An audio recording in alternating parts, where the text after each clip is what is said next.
সুপ্রিয় শিক্ষার্থী, তাপগতিবিদ্যা দ্বিতীয় ক্লাসে সবাইকে অভিনন্দন। আমি মোহাম্মদ মিজানুর রহমান মিঠু, প্রভাষক পদার্থবিজ্ঞান বিভাগ। তাপগতিবিদ্যার প্রথম ক্লাসে আমরা তাপ এবং তাপমাত্রা নিয়ে বিশদ আলোচনা করেছি। সেখান থেকেই তোমাদের প্রথমে এই দুটি বিষয়ে ভাববার একটু সময় দিই। একই পরিমাণ তাপ দুটি ভিন্ন বস্তুতে সরবরাহ করা হলেও তাপমাত্রার পরিমাণ ভিন্ন হয় কেন, এবং তাপের সঞ্চালন তাপের পরিমাণের উপর নির্ভর করে না, তাপমাত্রার উপর নির্ভর করে। এই দুটি বিষয়ের ব্যাখ্যা তোমরা ভাবতে থাকো আর সেই সাথে আমার ক্লাসটা উপভোগ করো, আশা করি পেয়ে যাবে। প্রথমে আসি তাপমাত্রার আন্তর্জাতিক স্কেল।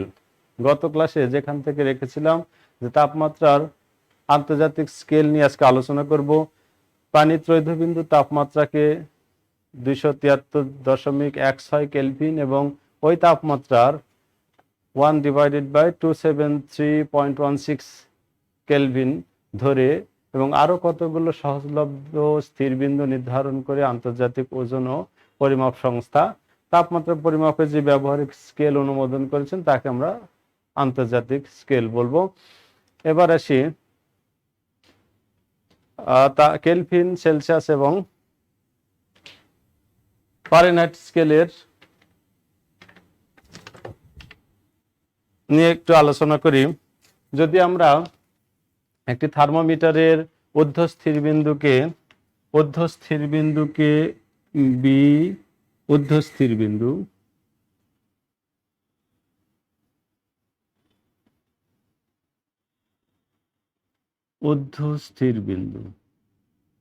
আমরা জানি ঊর্ধ্বস্থির বিন্দু মানে স্টিম বিন্দু, এবং এম কে নিম্ন স্থির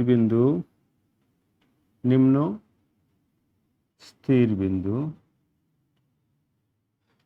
অর্থাৎ বরফ বিন্দু। সুপ্রিয় শিক্ষার্থী, চিত্রে এখানে দেওয়া আছে ফারেনহাইট, কেলভিন এবং সেলসিয়াস স্কেলের। আমরা একটি থার্মোমিটার ধরে নিলাম যেটার ঊর্ধ্বস্থির বিন্দু অর্থাৎ স্টিম বিন্দু বি এবং নিম্ন স্থির বিন্দু অর্থাৎ বরফ বিন্দু স্টিম বিন্দু এবং বরফ বিন্দু এম।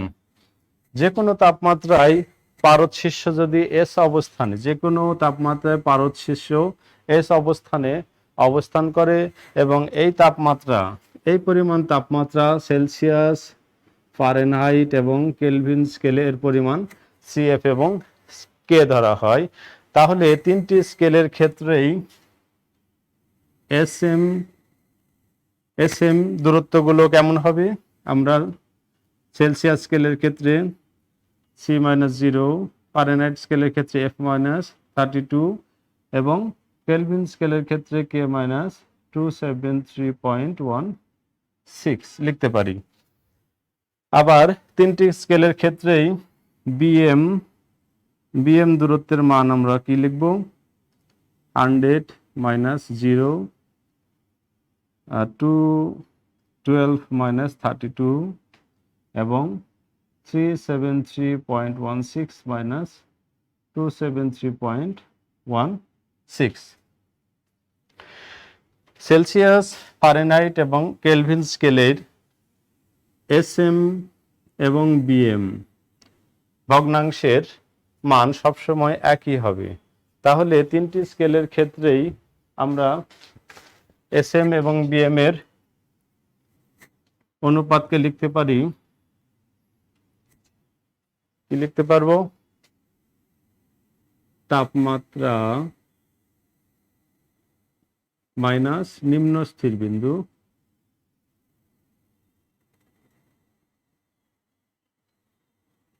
ডিভাইডেড বাই ঊর্ধ্বস্থির বিন্দু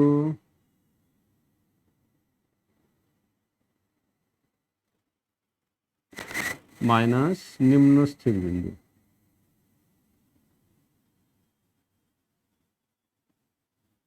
যেটাকে আমরা সংক্ষেপে S-M ডিভাইডেড বাই B-M লিখতে পারি। তাহলে সেলসিয়াস, ফারেনহাইট এবং কেলভিন স্কেলের ক্ষেত্রে S-M divided by B minus M সমান আমরা কি লিখব, C minus 0 F minus 32 divided by Q12 minus K minus 273.16 divided by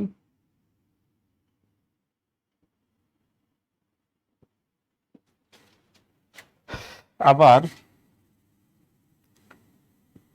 এখান থেকে আমরা লিখতে পারি C divided by 100 F minus 32 divided by 180 K minus 273.16 divided by 100 S minus M divided by B minus M, এটা Celsius scale, Fahrenheit scale এবং kelvin scale তিনটির ক্ষেত্রেই আমরা প্রযোজ্য, এবং এটা পৃথক পৃথক ভাবে লিখলে আমরা কি লিখতে পারি এরকম,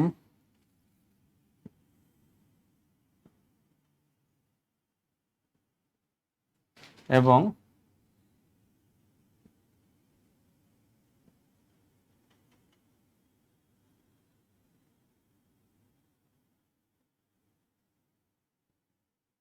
S minus M divided by B minus M। এই সমীকরণকে আরেকটু সংক্ষেপে আমরা কিভাবে লিখতে পারি, S minus M divided by B minus M is equal to C by 5 is equal to F minus 32 by 9 is equal to K minus 273.16 divided by 5, এভাবেও লেখা যায়। তাহলে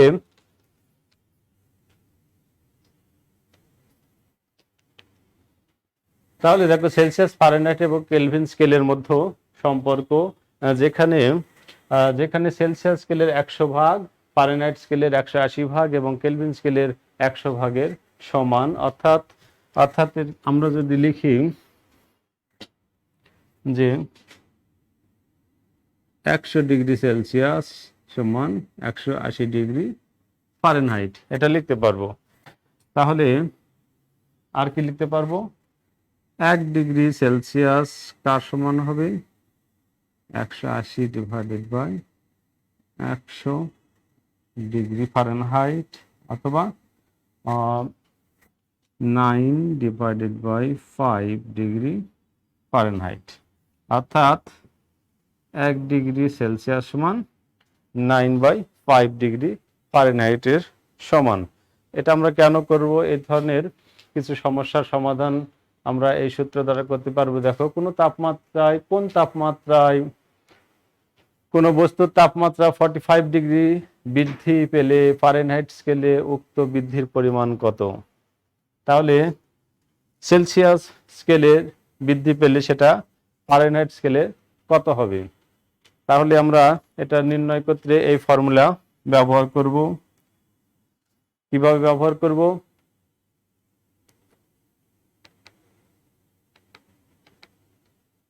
এই ফর্মুলাটা ব্যবহার করব। 1 ডিগ্রি সেলসিয়াস বৃদ্ধি পেলে কত বৃদ্ধি পায় ফারেনহাইট স্কেলে? এত ডিগ্রি ফারেনহাইট। অতএব 45 ডিগ্রি সেলসিয়াস বৃদ্ধি পেলে 45 ডিগ্রি সেলসিয়াস বৃদ্ধি পেলে কি পরিমাণ বৃদ্ধি পাবে? 9/5 ইন্টু 45 ডিগ্রি ফারেনহাইট, অথবা কি লিখতে পারবো 81 ডিগ্রি ফারেনহাইট। তাহলে এই ধরনের সমস্যা থাকলে আমরা এই সূত্র ব্যবহার করে, এই সম্পর্কটা ব্যবহার করে সমাধানের চেষ্টা করব।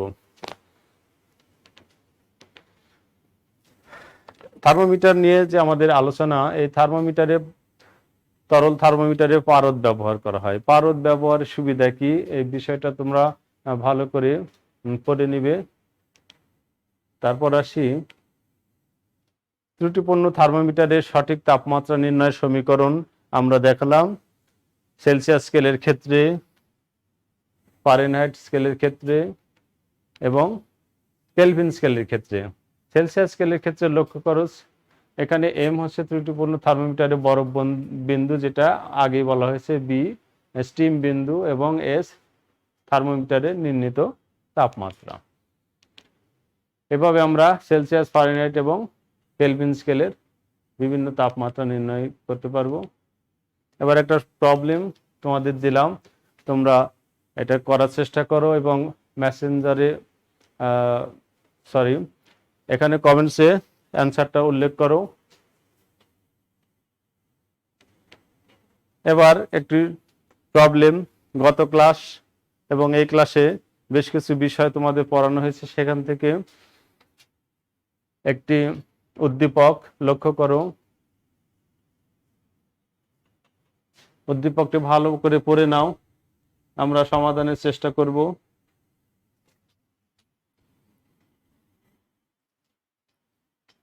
উদ্দীপকটির গতে লেখা আছে, রোদ থার্মোমিটার কেরোসিনের তাপমাত্রা ফারেনহাইট স্কেলে নির্ণয় করো।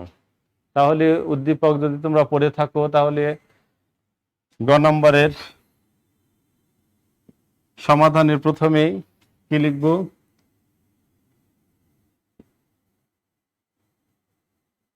দেয়া আছে, কি কি বিষয় দেওয়া আছে দেখো। আর থিটা, আর জিরো এবং আর আইস, জিরো না, আইস এবং স্ট্রিম, এই তিনটির মান দেওয়া আছে কত? 39.04 ওম, 34.45 ওম এবং 46.03 ওম। আমাদের নির্ণয় করতে হবে কি? কেরোসিনের তাপমাত্রা নির্ণয় করতে হবে। তাহলে গত ক্লাসের কিছু সম্পর্ক তোমাদের প্রতিপাদন করে দেওয়া ছিল, সেখানে কেরোসিনের তাপমাত্রা কিভাবে নির্ণয়, কোন সূত্র দ্বারা নির্ণয় করতে পারবো? কেরোসিনের তাপমাত্রা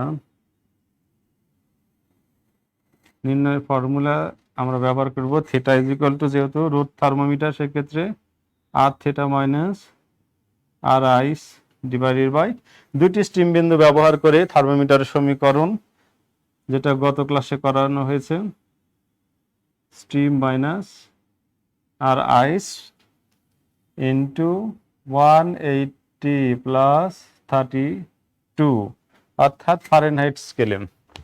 তাহলে নির্ণীত মান ফারেনহাইট স্কেলে হবে। তাহলে মানগুলো যদি আমরা বসিয়ে দিই, 39.04 ohm minus 34.45 ohm divided by 46.03 ohm minus 34.45 ohm into 180 plus 32। Calculation করো, ক্যালকুলেশন করলে আমরা যেই মানটা পাবো, কত পাবো? 103.347 ডিগ্রি ফারেনহাইট।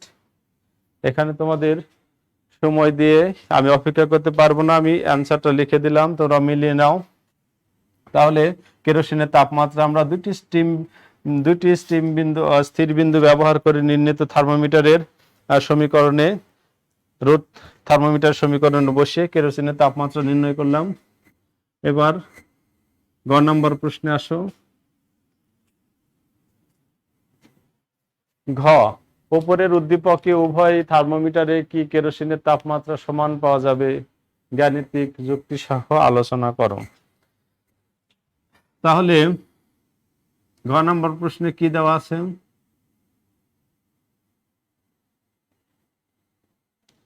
কি নির্ণয় করতে হবে?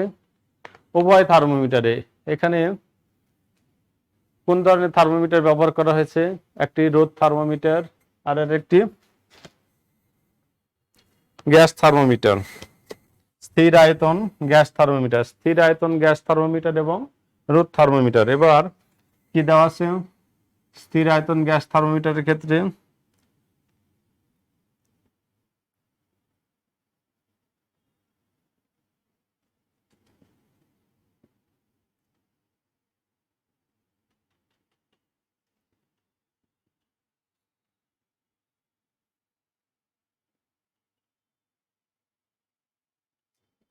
1.821 গুণন 10⁵ প্যাসকেল।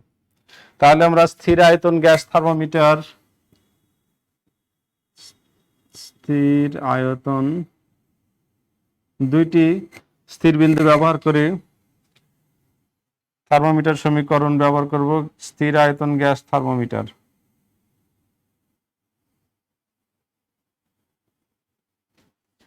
থার্মোমিটারের তাপমাত্রাকে আমরা রোদ থার্মোমিটার তাপমাত্রা সেটা ধরেছি, এটা এই তাপমাত্রাকে ধরলাম থিটা প্রাইম।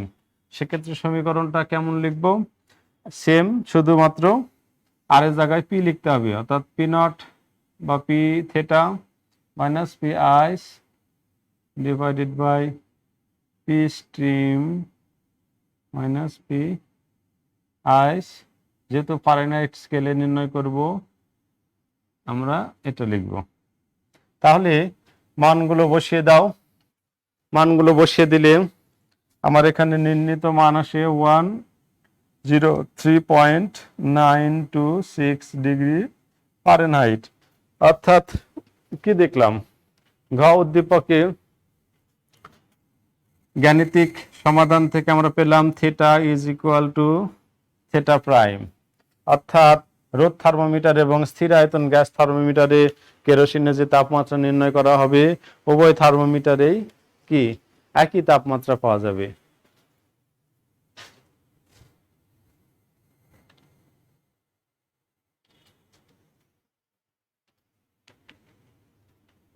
এবার পরের উদ্দীপকে আসো, ভালো করে উদ্দীপকটি পড়ে নাও সময় নিয়ে।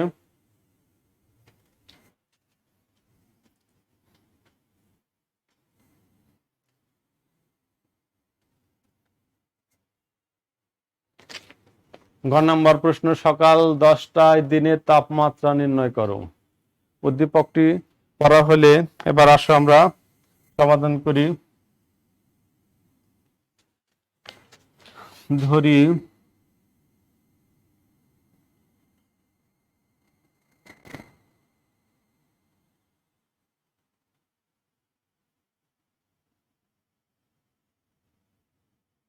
সেলসিয়াস স্কেলে তাপমাত্রা C is equal to X। তাহলে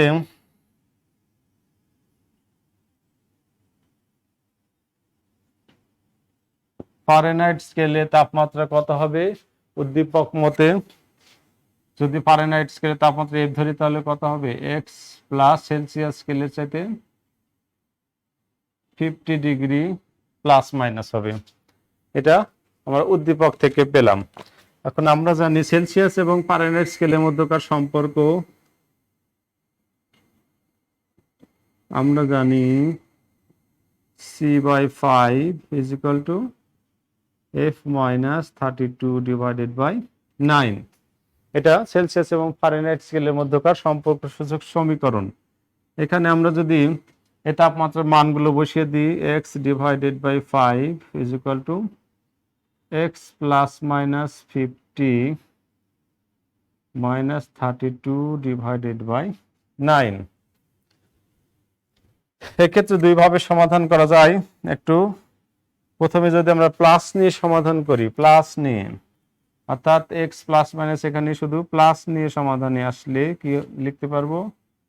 x by 5 is equal to x plus 50 minus 32 divided by 9। অর্থাৎ x divided by 5 is equal to x plus 18 divided by 9। এক্ষেত্রে x এর মান কত পাওয়া যাবে? ক্যালকুলেশন করো তোমরা।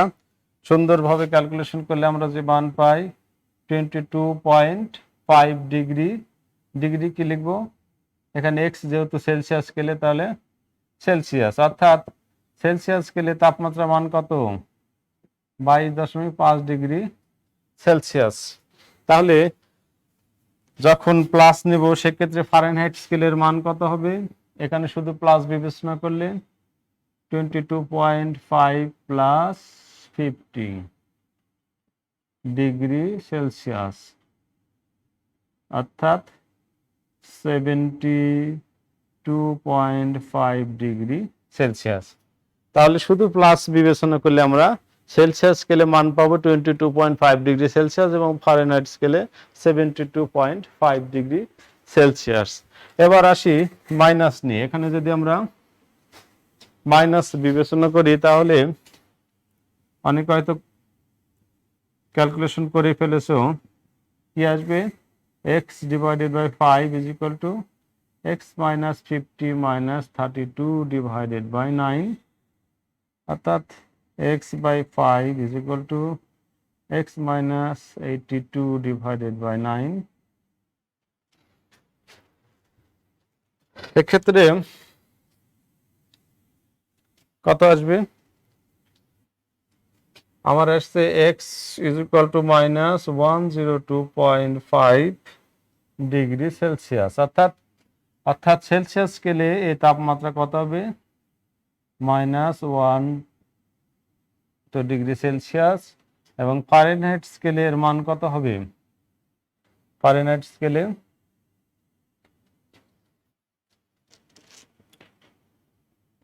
স্কেলে নির্ণয় করো।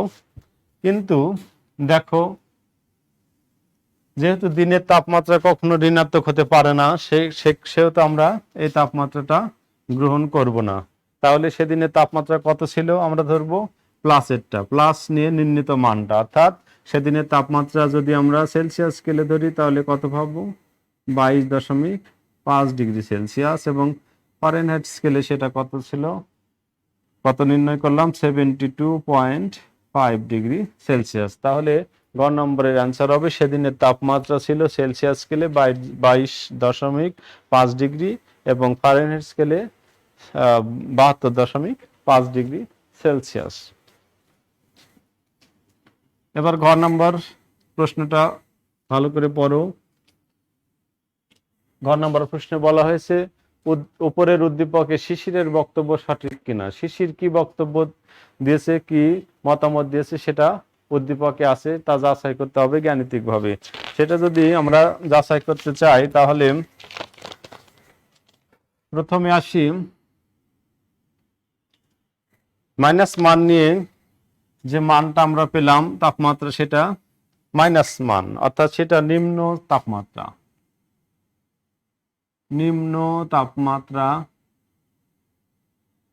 তাপমাত্রা দিনের সেটাকে আমরা 102.5 ডিগ্রি সেলসিয়াস ধরলাম সেটাকে।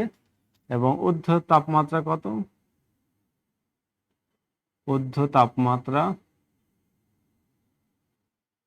C2 is equal to 72.5 degree Celsius.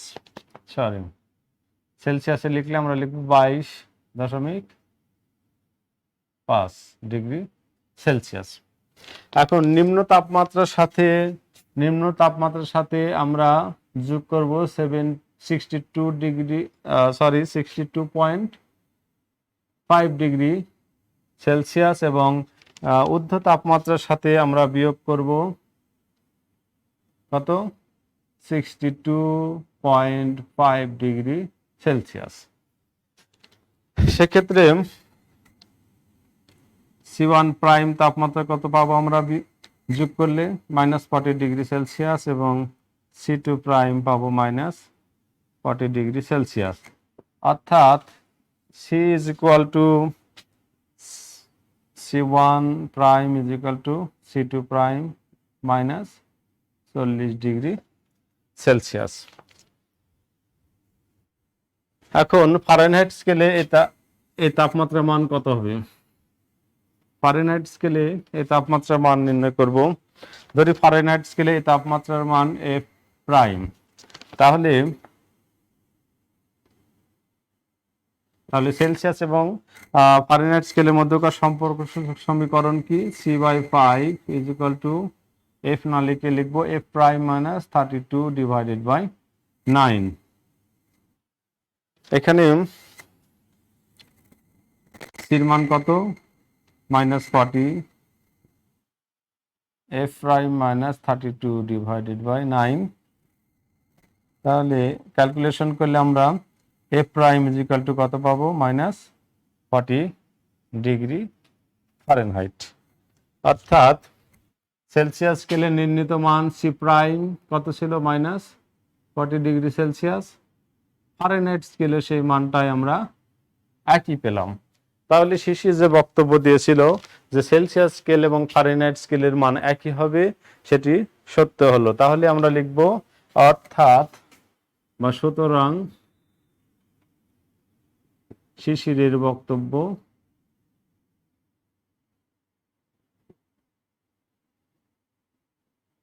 বক্তব্যটি সঠিক ছিল। এভাবে আমরা ঘ নম্বর প্রশ্নের শেষে মতামতের সত্যতা যাচাই করব এবং সেটা উল্লেখ করব। শুধু ম্যাথমেটিক্যাল গাণিতিক ফলাফল বের করে রেখে দিলেই ঘ নম্বরের উত্তরটা পরিপূর্ণ হবে না। অবশ্যই আমাদের এই মন্তব্যের পক্ষে বিপক্ষে যুক্তি সহ সেটা উল্লেখ করতে হবে। প্রিয় শিক্ষার্থী, এই ছিল গত ক্লাসের ধারাবাহিকতায় কিছু উদ্দীপক এবং তার সমাধান। এবার আমরা ভিন্ন বিষয়ে আসি, আজকের আলোচনায় আসি অভ্যন্তরীণ শক্তি। অভ্যন্তরীণ শক্তি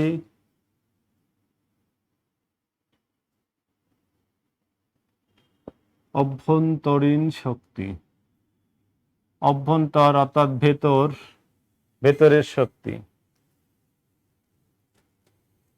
কোনো পদার্থের বা বস্তুর ভেতরে যে অণু, পরমাণু এবং কিছু মৌলিক পদার্থ থাকে বা কণা থাকে, সেগুলোর মধ্যকার পারস্পরিক বল, তাদের রৈখিক গতি, স্পন্দন গতি, আবর্তন গতি প্রভৃতির ক্রিয়ায় যে বল উৎপন্ন হয় তাকে আমরা অভ্যন্তরীণ শক্তি বলি। অর্থাৎ বস্তুর ভেতরে অবস্থিত অণু, পরমাণু এবং মৌলিক কণা, এই অণু, পরমাণু এবং মৌলিক কণার রৈখিক গতি, স্পন্দন গতি, আবর্তন গতি এবং তাদের নিজস্ব কিছু বলের কারণে বস্তুর অভ্যন্তরে যে শক্তির উদ্ভব হয় তাকে আমরা অভ্যন্তরীণ শক্তি বলি। অভ্যন্তরীণ শক্তির কিছু বৈশিষ্ট্য আছে।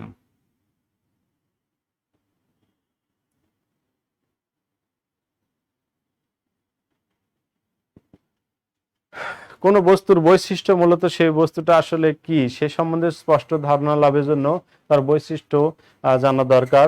অভ্যন্তরীণ শক্তি এমন এক ধরনের শক্তি যেটার তাপ প্রয়োগে বস্তুর অভ্যন্তরীণ শক্তির পরিবর্তন ঘটে। অভ্যন্তরীণ শক্তির যখন পরিবর্তন ঘটে তখন কি হয়, তাপমাত্রা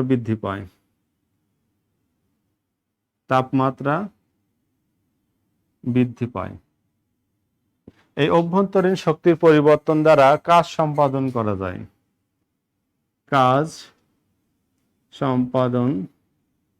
করা যায়। সুন্দর করে বইয়ে এসব উল্লেখ আছে, তোমরা এগুলো পয়েন্ট আউট করবা এবং এসব নোট আকারে লিখলে এই বৈশিষ্ট্যগুলো সম্বন্ধে জানবা, যেগুলো নৈর্ব্যক্তিক প্রশ্নে অবশ্যই এগুলো আসবে। তাপ প্রয়োগে বস্তুর অভ্যন্তরীণ শক্তির পরিবর্তন ঘটে, আর অভ্যন্তরীণ শক্তির পরিবর্তন হলে তাপমাত্রা বৃদ্ধি পায় এবং অভ্যন্তরীণ শক্তি কাজ সম্পাদন করে। অভ্যন্তরীণ শক্তির আরেকটি বৈশিষ্ট্য আছে, সেটি হলো পরিবর্তন। সেটিকে আমরা কি বলবো,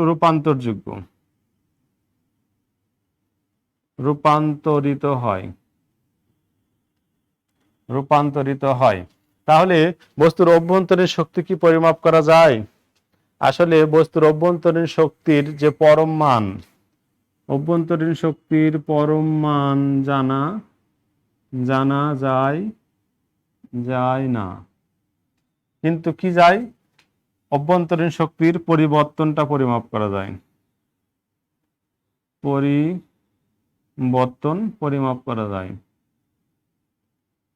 পরিমাপ করা যায়।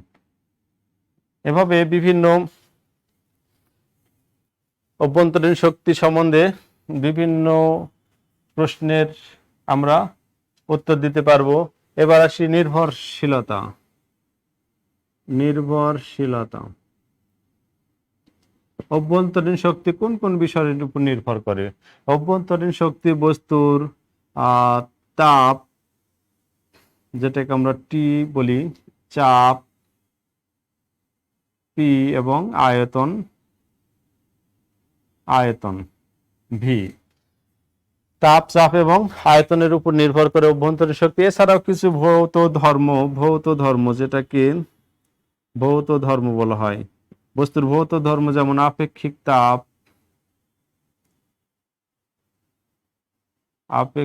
তাপ এবং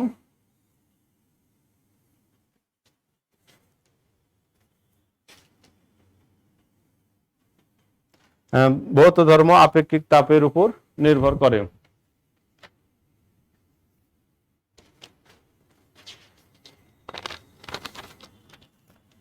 আপেক্ষিক তাপ এবং প্রসারণ সহগ। তাহলে তাপ, চাপ, আয়তন এবং কিছু ভৌত ধর্ম আপেক্ষিক তাপ এবং প্রসারণ সহগ এর উপর নির্ভর করে। অভ্যন্তরীণ শক্তি সম্বন্ধে এটুকুই আলোচনা। এবার আসি তাপ গতিবিদ্যার প্রথম সূত্র। তাপ গতিবিদ্যার প্রথম সূত্র আমরা এর আগে পড়ে এসেছি। যখনই কোনো সিস্টেমে তাপ সরবরাহ করা হয়, তাপ শক্তি সরবরাহ করা হয়, তখন সেই তাপ শক্তির কিছু অংশ সিস্টেমের অন্তঃস্থ শক্তি বৃদ্ধিতে সহায়তা করে এবং বাকি অংশ দ্বারা সিস্টেম তার পরিবেশের উপর বাহ্যিক কাজ সম্পাদন করে। এটি হলো বিবৃতি। কাজ তাপ গতিবিদ্যার প্রথম সূত্রের বিবৃতি এটি। এখন কোন সিস্টেমে যদি ডেল কিউ পরিমাণ তাপ শক্তি সরবরাহ করা হয় এবং সিস্টেমের অন্তঃস্থ শক্তির পরিবর্তন যদি ডেল ইউ হয়, অভ্যন্তরীণ শক্তিকে অন্তঃস্থ শক্তি বললাম, অন্তঃস্থ শক্তির পরিবর্তন যদি ডেল ইউ হয় এবং ডেল কিউ পরিমাণ তাপ শক্তি প্রয়োগে বাহ্যিক কৃত কাজ ডেল ডাব্লিউ হয়, কৃত কাজ, তাহলে তাপগতিবিদ্যার প্রথম সূত্রের বিবৃতি অনুসারে আমরা কি লিখতে পারি? Del Q is equal to del U plus del W. অর্থাৎ যে পরিমাণ তাপ শক্তি প্রয়োগ করা হয় সেটা বস্তুর অন্তঃস্থ শক্তির পরিবর্তন এবং বাহ্যিকৃত কাজের সমষ্টির সমান। ক্ষুদ্রাতি ক্ষুদ্র পরিবর্তনের ক্ষেত্রে এটা আমরা কি লিখতে পারি? D Q is equal to D U plus D W.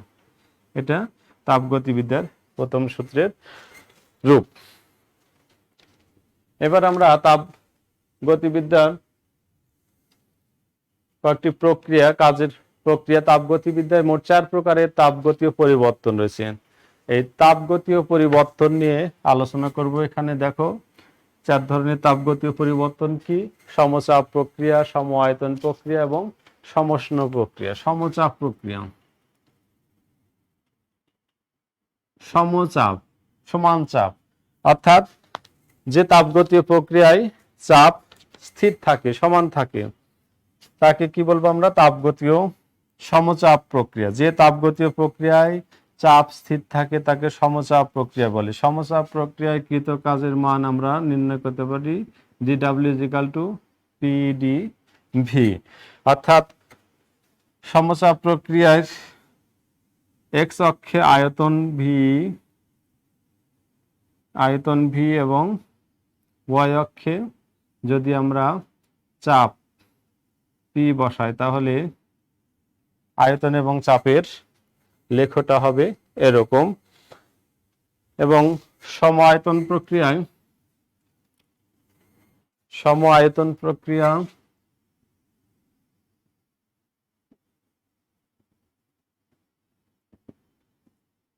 আয়তন স্থির থাকে। যে প্রক্রিয়ায়, যে তাপগতীয় প্রক্রিয়ায় সিস্টেমে আয়তন স্থির থাকে তাকে সম আয়তন প্রক্রিয়া বলে।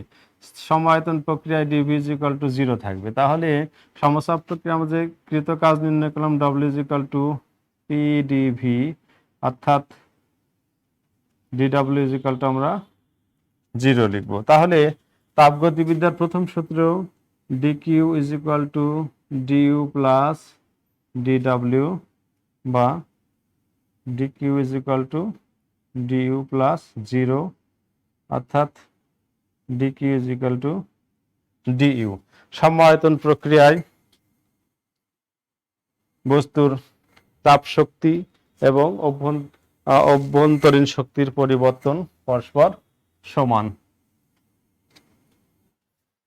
এবার আসি সমষ্ণ প্রক্রিয়া।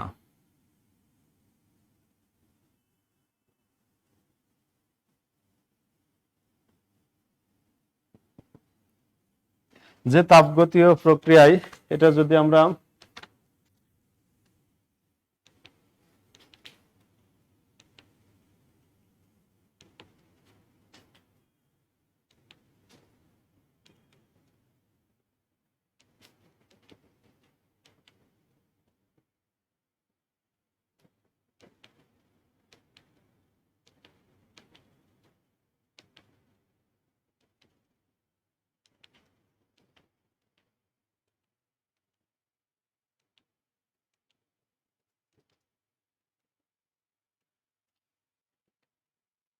সমায়তন প্রক্রিয়ায় আয়তন বনাম চাপের লেখ এরকম হবে।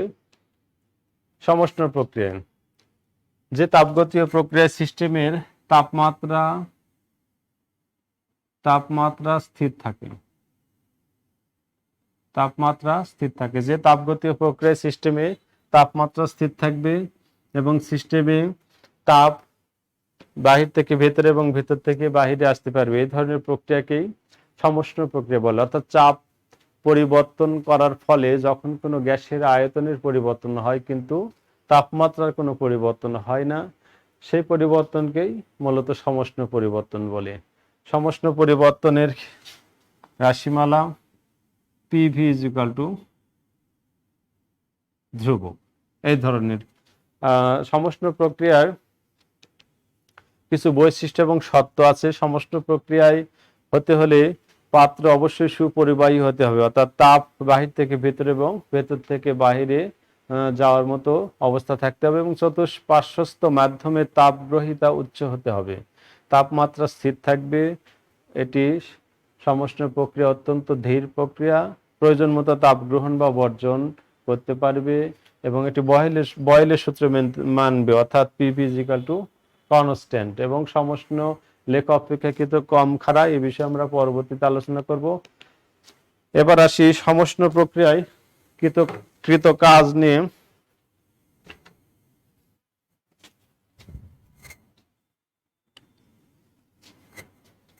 সমষ্ণ প্রক্রিয়ায় কৃত কাজ তাপগতিবিদ্যার প্রথম সূত্র অনুসারে আমরা কি লিখতে পারি? D Q is equal to DU plus D W. যেহেতু তাপমাত্রা সমষ্ণ প্রক্রিয়ায় তাপমাত্রা স্থির,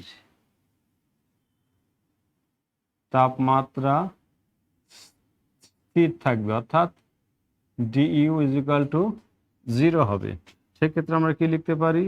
D Q is equal to DW. অর্থাৎ সমষ্ণ প্রক্রিয়ায় সিস্টেম কর্তৃক কৃত কাজ সিস্টেমে সরবরাহকৃত তাপ শক্তির সমান।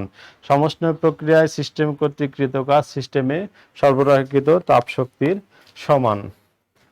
সমষ্ণ পরিবর্তনের ক্ষেত্রে আদর্শ গ্যাসের সমষ্ণ পরিবর্তনের ক্ষেত্রে আমরা কি লিখতে পারি? PV is equal to N R T. N মৌল আদর্শ গ্যাসের ক্ষেত্রে আমরা লিখতে পারি। তাহলে পি ইজ ইকুয়াল টু আমরা কি লিখতে পারবো?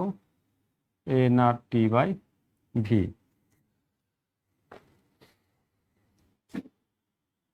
তাহলে কৃত কাজ সমষ্ণ পরিবর্তনের ক্ষেত্রে কেমন হবে?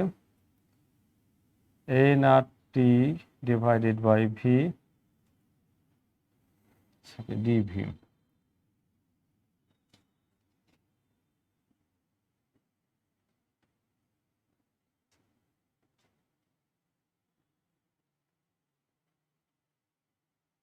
ডিভি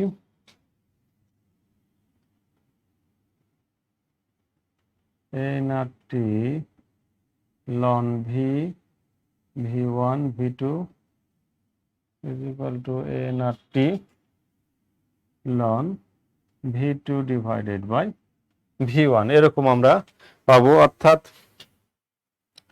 সেক্ষেত্রে কৃত কাজ কত হবে? W is equal to NRT ln V two divided by V one. যেহেতু সমষ্ণ প্রক্রিয়ার ক্ষেত্রে DQ is equal to DW, অর্থাৎ Q is equal to W is equal to NRT ln V two divided by V one. আমরা সমষ্ণ প্রক্রিয়ার কৃত কাজের রাশিমালা পাবো এরকম।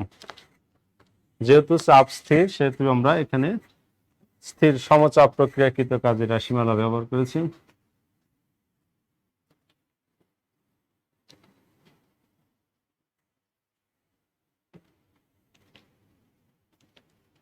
তাহলে সমষ্ণ প্রক্রিয়াকৃত কাজের রাশিমালা এবং পি বনাম পি এর লেখের ঢাল হবে এরকম সমষ্ণ প্রক্রিয়ায়। এবার আসি রুদ্ধতাপীয় প্রক্রিয়া। রুদ্ধতাপীয় প্রক্রিয়ায় যাবার আগে আমরা রুদ্ধতাপীয় প্রক্রিয়া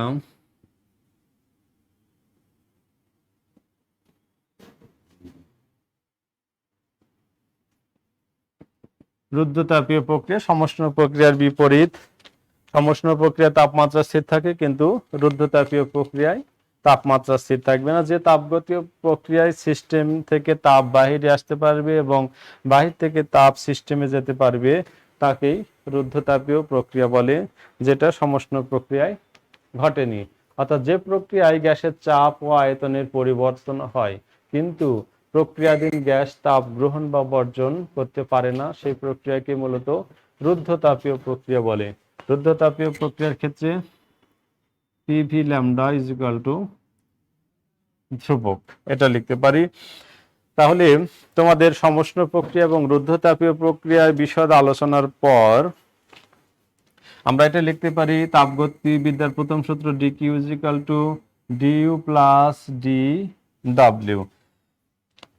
যেহেতু সিস্টেমে তাপ বাহির থেকে ভেতরে আসতে পারে না বা ভেতর থেকে তাপ বাহিরে যেতে পারে না, সেক্ষেত্রে আমরা রুদ্ধতাপীয় প্রক্রিয়ার ক্ষেত্রে ডিকিউ ইজ ইকুয়াল টু 0 লিখব। তাহলে কৃত কাজের মান কেমন হবে? DW is equal to minus DU. অর্থাৎ রুদ্ধতাপীয় প্রক্রিয়ার কৃত কাজ বস্তুর অন্তঃস্থ শক্তির পরিবর্তনের সমান, ঋণাত্মকভাবে সমান। এখানে দুটি প্রশ্ন তোমাদের সামনে। রুদ্ধতাপীয় সংকোচনে সিস্টেমের তাপমাত্রা বাড়ে কেন, ব্যাখ্যা করো। এবং রুদ্ধতাপীয় প্রসারণে সিস্টেমের তাপমাত্রা কমে কেন। এই দুটি প্রশ্নের অ্যান্সার তোমরা দিবে। এখন আসি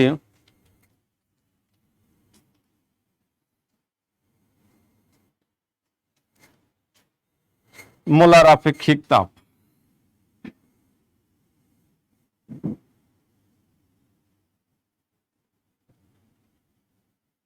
মোলার আপেক্ষিক তাপ কাকে বলে? মোলার আপেক্ষিক তাপকে যদি আমরা সি দ্বারা প্রকাশ করি তাহলে C is equal to del Q divided by M del T লিখতে পারি। সেক্ষেত্রে মোলার আপেক্ষিক তাপের সঙ্গে আমরা কি দিতে পারি? কোনো গ্যাসের এক মৌলের তাপমাত্রা, অর্থাৎ এম যদি 1 মোল হয়, 1 কেলভিন যদি হয়, তাহলে মোলার আপেক্ষিক তাপ কার সমান? ডেল কিউ এর সমান। অর্থাৎ কোনো গ্যাসের এক মৌলের তাপমাত্রা 1 কেলভিন বাড়াতে যে পরিমাণ তাপ শক্তির প্রয়োজন হয় তাকে ওই গ্যাসের মোলার আপেক্ষিক তাপ বলে, যেটা আমরা এখান থেকেই সংজ্ঞায়িত করতে পারি। কোনো গ্যাসের এক মৌলের তাপমাত্রা 1 কেলভিন বাড়াতে যে পরিমাণ তাপ শক্তি প্রয়োগ করতে হয় তাকে ওই গ্যাসের মোলার আপেক্ষিক তাপ বলে। গ্যাসের মোলার আপেক্ষিক তাপ দুই ধরনের, এক সিভি আরেকটি এবং সিপি। মোলার আপেক্ষিক তাপ সিভি অর্থাৎ স্থির আয়তনে গ্যাসের মোলার আপেক্ষিক তাপ এবং স্থির চাপে গ্যাসের মোলার আপেক্ষিক তাপ। তাহলে আমরা গ্যাসের মোলার আপেক্ষিক তাপ দুই ধরনের পাই, একটা হচ্ছে সিভি আর একটি সিপি। সিপিটা কি? সিবি বললাম স্থির আয়তনে গ্যাসের স্থির আয়তনে গ্যাসের মোলার আপেক্ষিক তাপ, স্থির আয়তনে। তাহলে মোলার আপেক্ষিক তাপের ফর্মুলা কি? C is equal to del Q divided by M del T. M mole গ্যাসের ক্ষেত্রে, কিন্তু আমরা যদি 1 মোল গ্যাসের ক্ষেত্রে বিবেচনা করি তাহলে কি লিখতে পারবো? C is equal to del Q divided by del T. ক্ষুদ্রাতি ক্ষুদ্র পরিবর্তনের ক্ষেত্রে এটা কেমন হয়? D Q dT. এখন এই মোলার আপেক্ষিক তাপ যদি আমরা স্থির আয়তনে আপেক্ষিক তাপ বিবেচনা করি তাহলে কি লিখবো? CV is equal to D Q divided by DT, অর্থাৎ অর্থাৎ D Q is equal to CV DT, CV DT. আবার স্থির চাপে মোলার আপেক্ষিক তাপ সিপি, চাপ স্থির রেখে স্থির চাপে 1 মোল গ্যাসের তাপমাত্রা 1 কেলভিন বাড়াতে যে তাপের প্রয়োজন হয় তাকে স্থির চাপে গ্যাসের মোলার আপেক্ষিক তাপ বলে। অনুরূপভাবে আমরা কি লিখতে পারবো? যদি 1 মোল বিবেচনা করি তাহলে ডিটি, অর্থাৎ DQ is equal to CP DT. স্থির আয়তনে এবং স্থির চাপে গ্যাসের মোলার আপেক্ষিক তাপ এরকম। তাহলে মোলার আপেক্ষিক তাপের রাশিমালা কি লিখলাম? C is equal to DQ divided by M DT. তাহলে একক কি লিখবো আমরা?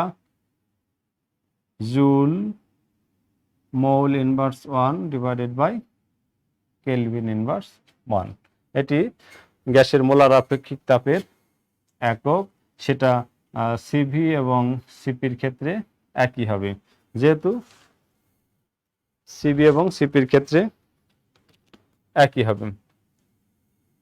তাহলে গ্যাসের অভ্যন্তরীণ শক্তির পরিবর্তনের রাশিমালা যদি আমরা নির্ণয় করি, অভ্যন্তরীণ শক্তি পরিবর্তন, তাপ শক্তি প্রয়োগ করলে গ্যাসের অভ্যন্তরীণ শক্তির পরিবর্তন হবে এবং তাপমাত্রা উৎপন্ন হবে। তাহলে তাপগতিবিদ্যার প্রথম formula D Q is equal to DU plus DW. এটা আমরা তাপগতিবিদ্যার প্রথম ফর্মুলা থেকে পাই। সমচাপ প্রক্রিয়ার ক্ষেত্রে সমচাপ প্রক্রিয়ায় কৃত কাজ কেমন? DW is equal two PD V, PD V. তাহলে 1 নম্বর সমীকরণকে আমরা কি লিখবো? DU plus PD V. এখানে ডিকিউ তাপ শক্তি, ডিইউ অন্তঃস্থ শক্তি পরিবর্তন, ডিভি আয়তনের পরিবর্তন এবং পি চাপ। কিন্তু সম আয়তনের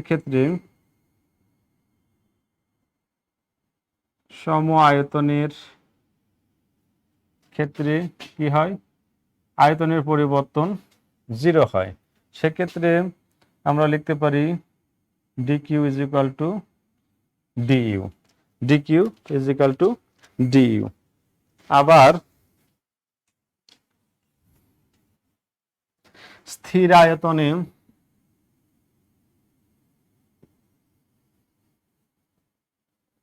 স্থির আয়তনে 1 মোল গ্যাসের তাপমাত্রা যদি 1 কেলভিন বৃদ্ধি করি তাহলে সেক্ষেত্রে স্থির আয়তনে গ্যাসের মোলার আপেক্ষিক তাপ সিভি কত হবে? DQ divided by DT. 1 মোলের ক্ষেত্রে এম ইজ ইকুয়াল টু 1, সেক্ষেত্রে আমরা ডিকিউ এর মান কত পাবো? Cv dT. যেহেতু dQ is equal to dU, অর্থাৎ আমরা কি লিখতে পারি? DU is equal to CV dT, অর্থাৎ বস্তুর অন্তঃস্থ শক্তির পরিবর্তন ডিইউ সিভি ডিটি সমান গ্যাসের স্থির আয়তনে মোলার আপেক্ষিক তাপ এবং তাপমাত্রা পরিবর্তনের গুণফলের সমান।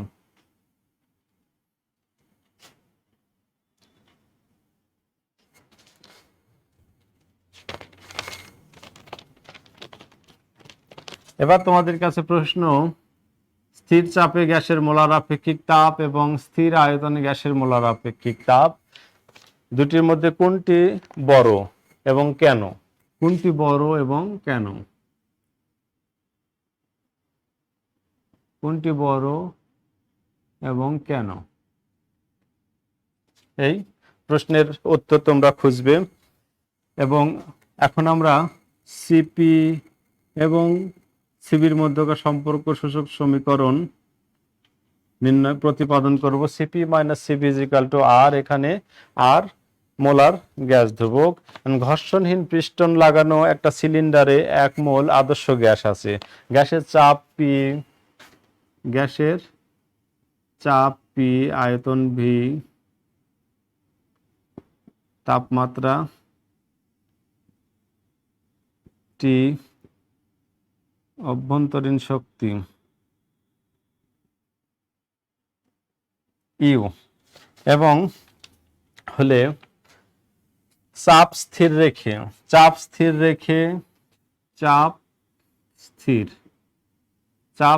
রেখে সিস্টেমে যদি ডিকিউ পরিমাণ তাপ শক্তি সরবরাহ করা হয় এবং গ্যাসের অভ্যন্তরীণ শক্তির পরিবর্তন ডিইউ হয় এবং কৃত কাজের মান যদি আমরা ডিডব্লিউ পাই, তাহলে তাপগতিবিদ্যার প্রথম সূত্র অনুসারে আমরা কি লিখতে পারবো?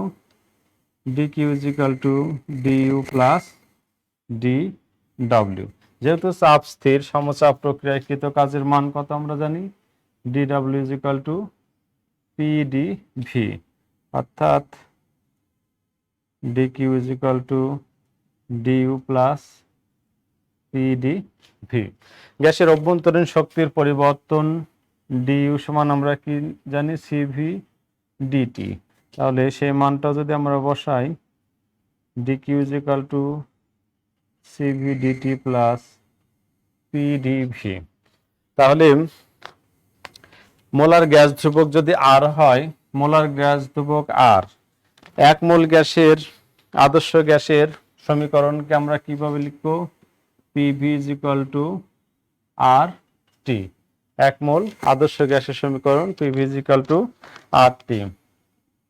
D dT of PV is equal to d dT of R T. যেহেতু চাপ স্থির, সেহেতু আমরা অন্তরীকরণ করবো এভাবে, d dV dT is equal to আর,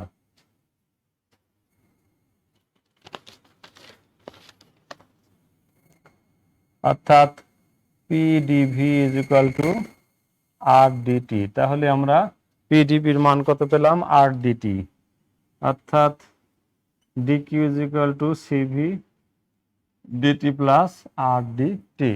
এবার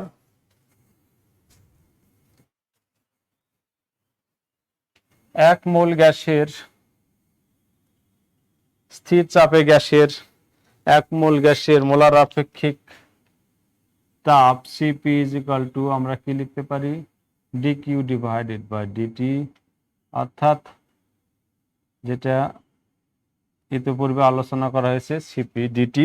তাহলে এখানে আমরা ডিকিউ এর মান যদি বসাই, কি লিখতে পারবো? Cp dT is equal to CV dT plus R dT. তাহলে Cp dT minus Cv dT is equal to R dT, অর্থাৎ Cp minus Cv into dT is equal to R dT. উভয় পক্ষ থেকে আর ডিটি উঠিয়ে দিলে আমরা কি লিখতে পারবো? Cp minus Cv is equal to R, অর্থাৎ Cp is equal to Cv plus R. তাহলে Cp is always greater than Cv. কেন? এই ব্যাখ্যা তোমরা ভালো করে বোঝার চেষ্টা করবে।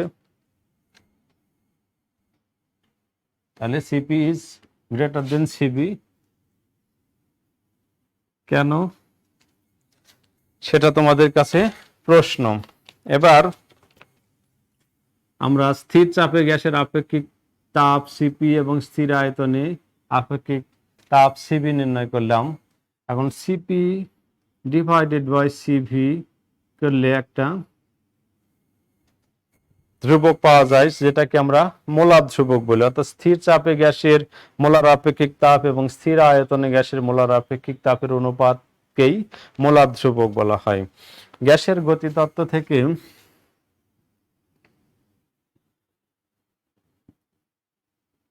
গ্যাসের গতি তত্ত্ব থেকে স্থির আয়তনে গ্যাসের মোলার আপেক্ষিক তাপ এক পারমাণবিক গ্যাসের ক্ষেত্রে এক পারমাণবিক গ্যাসের ক্ষেত্রে কত? Cp = 3/2 R এর সমান। আমরা জানি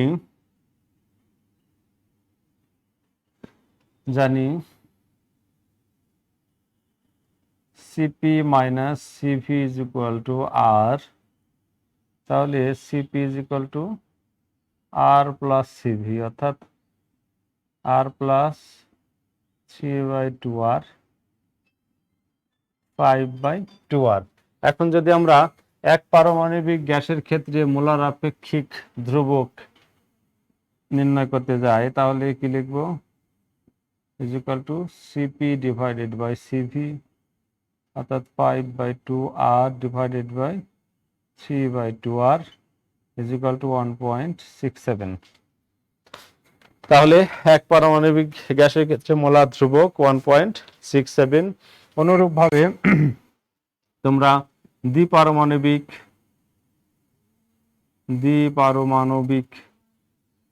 গ্যাসের ক্ষেত্রে এবং বহু পারমাণবিক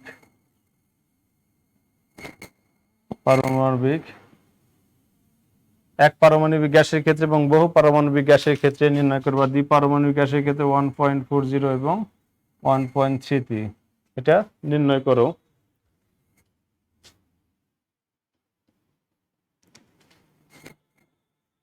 এখন মোলার গ্যাস ধ্রুবক আর এর সাথে স্থির আয়তনে গ্যাসের মোলার আপেক্ষিক তাপের সম্পর্ক একটা সমীকরণ আমরা নির্ণয় করব। Cp - Cv = R।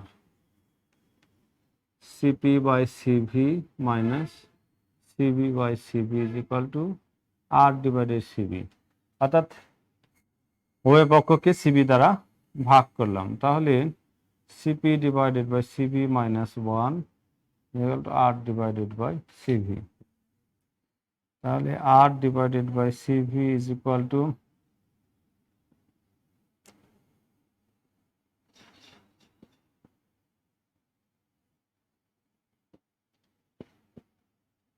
তাহলে মোলার গ্যাস ধ্রুবক আর এবং স্থির আয়তনে গ্যাসের মোলার আপেক্ষিক তাপ সিভির মধ্যে সম্পর্ক সূচক সমীকরণ এটি নির্ণয় করলাম। এবার রুদ্ধতাপীয় পরিবর্তনের ক্ষেত্রে আমরা কি পাই? পিভি ল্যামডা, অর্থাৎ মোলার ধ্রুবক ধ্রুবক। এটি আমরা প্রমাণ করতে পারি তাপগতিবিদ্যার প্রথম ফর্মুলা থেকে।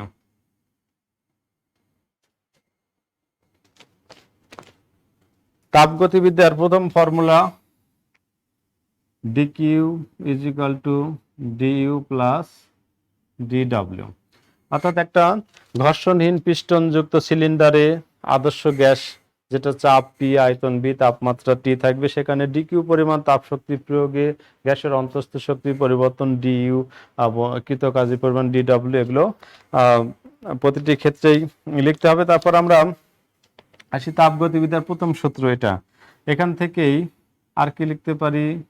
এর আগে যেটা লিখে আসলাম, সমচাপ প্রকৃতিকৃত কাজ dw, আবার অন্তঃস্থ শক্তির পরিবর্তন, তাহলে dw কত? pdv। অন্তঃস্থ শক্তির পরিবর্তন du সমান আমরা কি লিখতে পারি? cv dt। তাহলে dq = cv dt + pdv। রুদ্ধতাপীয় পরিবর্তনের ক্ষেত্রে dq = 0 হবে, অর্থাৎ cv dt + pdv = 0। এক নম্বর সমীকরণ দিয়ে রাখলাম। এখন মোলার ধ্রুবক আর এর এক মোল আদর্শ গ্যাসের সমীকরণ PV = RT, অর্থাৎ ddt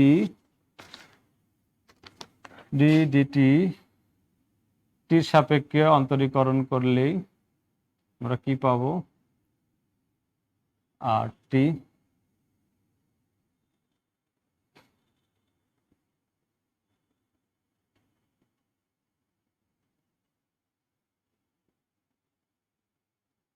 dt is equal to R dt,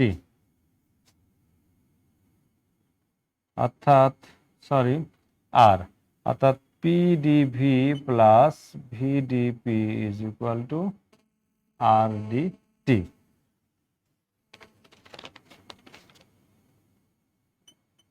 তাহলে dt is equal to PdV plus VdP divided by R। আর এর মান যদি আমরা এই সমীকরণে বসাই তাহলে কি লিখতে পারবো?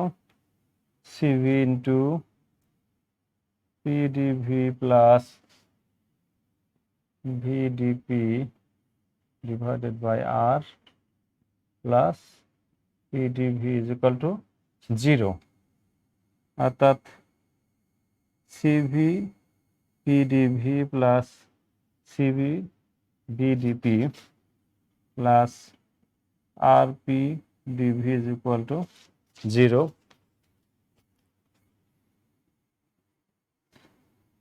CV PdV plus CV VdP, আর মানে কি আমরা নির্ণয় করলাম R is equal to CP minus CV। তাহলে আর এর জায়গায় CP minus CV যদি বসাই, CP minus CV into PdV is equal to 0, অর্থাৎ CV PdV plus CV VdP plus CP PdV minus CV PdV is equal to 0।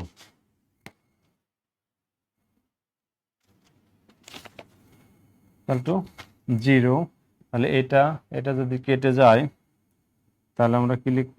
CV VdP plus CP PdV is equal to 0, অর্থাৎ VdP plus CP CV PdV is equal to 0, বা এটাকে আমরা যদি উভয় পক্ষে PV দ্বারা ভাগ করি তাহলে VdP divided by PV plus gamma into PdV divided by PV is equal to 0, CP divided CP is equal to molar ধ্রুবক।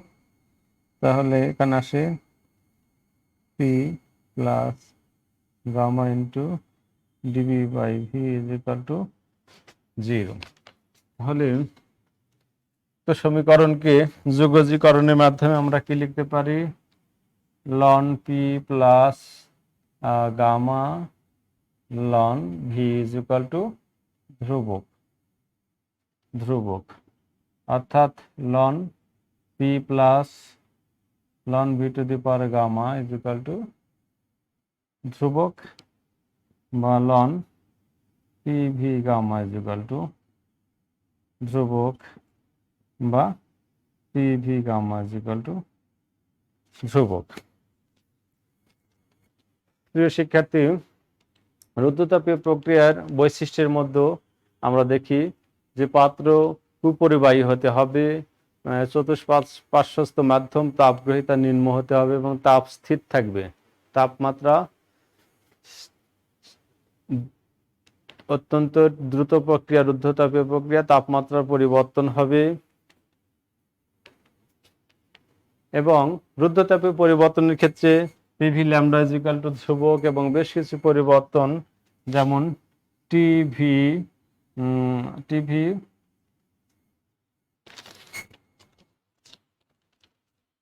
টিভি গামা মাইনাস 1 এবং TP 1 minus gamma divided by gamma is equal to ধ্রুবক সম্পর্কগুলো পাই। আমরা এই সম্পর্ক ব্যবহার করেই সহজেই সেগুলো নির্ণয় করতে পারবো। PV gamma is equal to ধ্রুবক। আদর্শ গ্যাসের সমীকরণ PV is equal two 8T, এক মোল গ্যাসের সমীকরণ।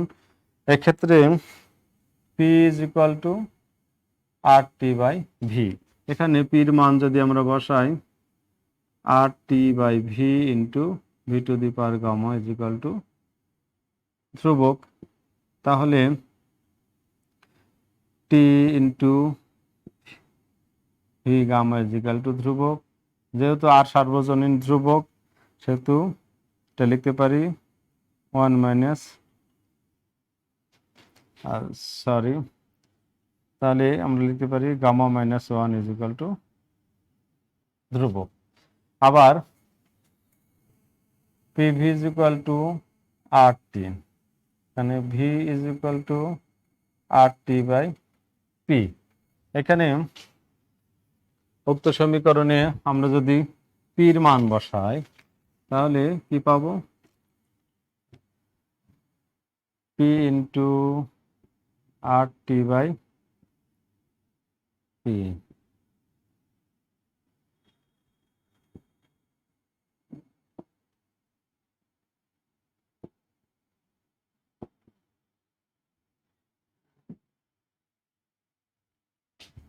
ধ্রুবক অর্থাৎ 1 মাইনাস গামা ইন্টু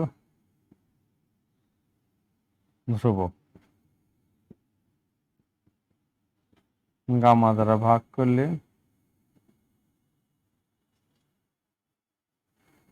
অর্থাৎ TP 1 minus gamma divided by gamma is equal to ধ্রুবক। এই সম্পর্কগুলো আমরা এই সমীকরণ থেকেই নির্ণয় করতে পারি।